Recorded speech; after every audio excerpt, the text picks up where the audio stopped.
Okay, so you did a little bit of homework. We're still in routine here in Foundations of Sleep.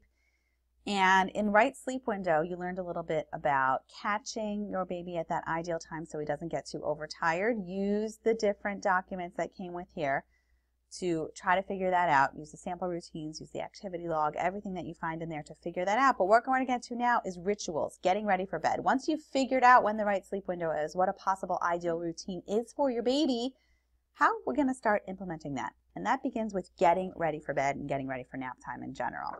So I keep discussing winding your baby down for sleep, catching him at this right sleep window, working with his rhythms, and not focusing really so much about how he sleeps, but the importance of incorporating your routine you already know about, but we're still really missing a key point. How do you actually wind your baby down for sleep once you understand when his window is and once you know when the ideal times are for his baby?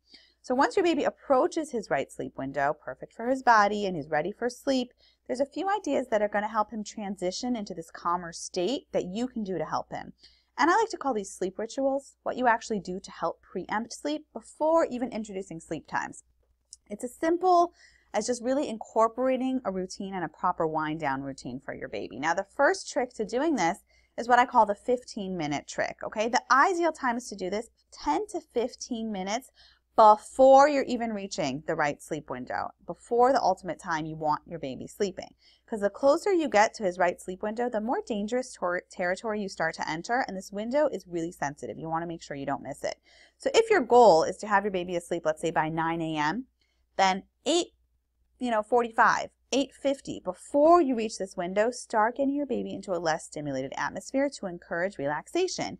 Take your baby out of the busy light, the stimulating atmosphere, take him into another room that's calm, dark, relaxed, quiet, change his diaper, hold him, quietly sing, whatever you like, as long as it's calming activities with the goal in mind to help his body and his brain start associating relaxation.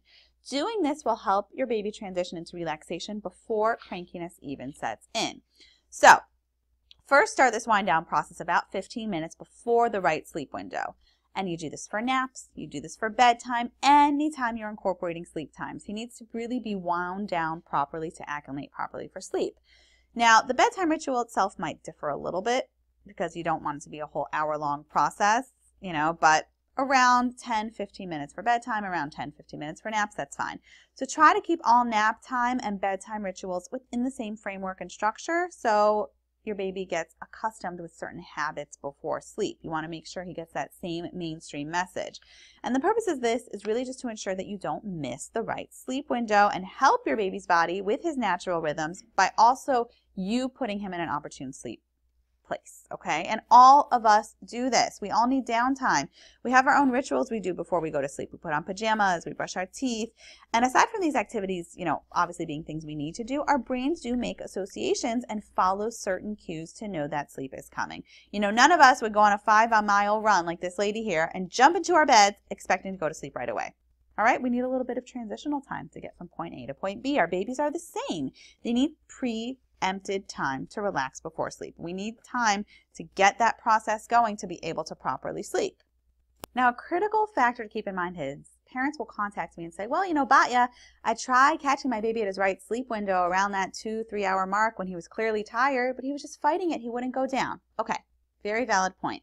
But at that point, I will usually ask them what they did before attempting to put their baby to sleep. And usually they'll tell me they were outside playing, looking at the sky, running errands, playing peekaboo, clapping, dancing, quickly scooped up the baby and tried to get him down.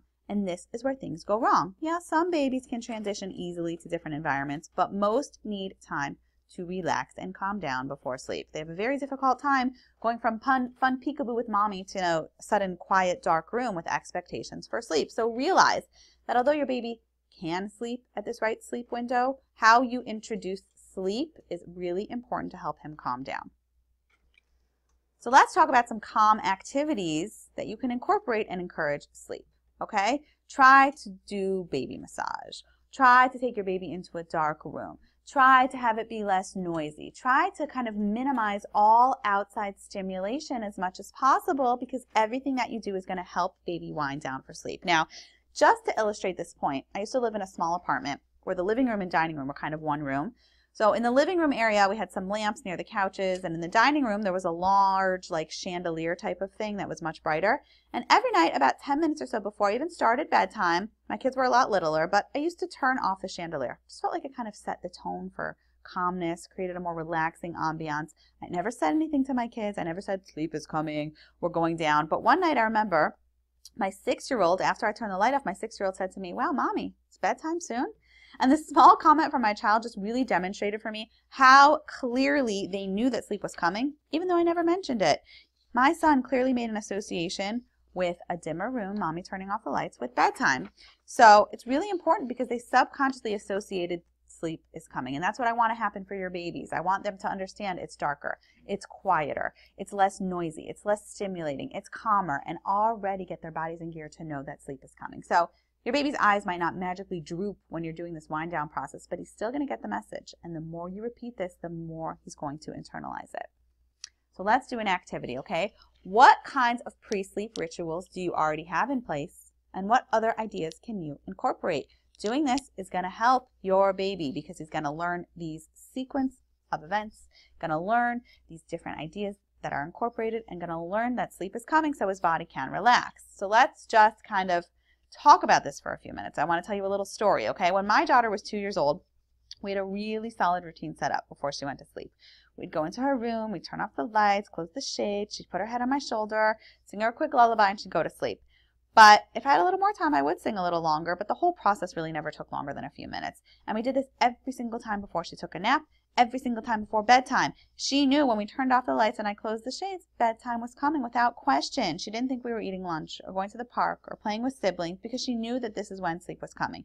And because I had done this every single time before sleep for naps and bedtime, she had no question in her mind what was about to happen. And this is just to show you, like, following the cues, like music notes. It's a flow here. And everything really falls into an even pattern because this whole concept is so you can predictably have cues set up that your baby can know sleep is coming. And it works definitely for babies of all ages. And doing this will help your baby pick up on these cues. And as he grows older, these cues will become more and more familiar, and that association will just become stronger. It will help your baby learn to fall asleep easier and fall asleep faster.